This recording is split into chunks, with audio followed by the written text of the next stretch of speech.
Hello everyone, good morning. সকালবেলা উঠে আগে ব্রাশটা করে নিয়েছি, তারপর চা আর বিস্কিট নিয়ে বসে গেছি। এখন চলে গিয়েছিলাম স্নানে, আর স্নানটা আজকে জলদি করে নিয়েছি কারণ আজকে আমি পুজো দিব বাড়িতে। তো এখানে পুজো দেওয়ার জন্য চলে আসলাম। আর আমাদের গাছে অনেক ধরনের ফুল, প্লাস অনেকটাই ফুল হয়েছে, মানে গাছটা পুরো সম্পূর্ণ ভর্তি হয়ে গেছে ফুল দিয়ে। আর এতটাই ফুল হয়েছে যে পুরো মানে পাতা দেখাই যাচ্ছে না, খালি ফুলই হয়। আর এখানে ইয়েলো ফুলটা অনেকটাই হয়েছে যেহেতু, তো ফুলগুলো তুলে নিলাম। আর দু একটা নিচেও পড়ে গিয়েছিলো তুলতে গিয়ে, আর তখন ওগুলো তুলে নিলাম। তারপর এই দেখো অনেকটাই ফুল হয়েছে, আরও কিছুটা আছে কিন্তু আমি তুলিনি, থাক ওগুলো। তারপর শিবকে স্নান করে শিবের জলটা যেহেতু একটু বাগানে ফেলতে হয়, তো ওটাই করলাম। তারপর তুলসী গাছে জল দিয়ে নিলাম, আর তুলসী গাছের পুজোটা সেরে তো বাড়ির পুজোটা করে নিলাম।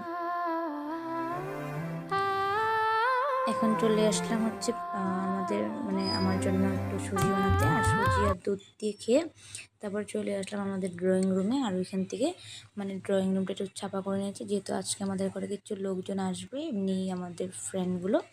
তো তাই জন্য আমি একটু ছাপা করে নিলাম। আর এই মানি প্ল্যান্ট গাছটা আমি অনেক দিন আগে আনছিলাম আমার একটা ফ্রেন্ডের বাড়ির থেকে। তো ওটা একটু দেখাই দিলাম, আর তোমাদের একটু পরে দেখাচ্ছি কতটাই পাতা হয়েছে। তারপর এগুলো একটু ছাড় দিয়ে নিয়েছি, যেহেতু অনেক দিন হয়েছে একটু ছাপা ভালো করে করিনি, তো একটু ক্লিন করে। আর দেখো আমার মানি প্ল্যান্ট গাছটা কতটাই সুন্দর করে হয়েছে।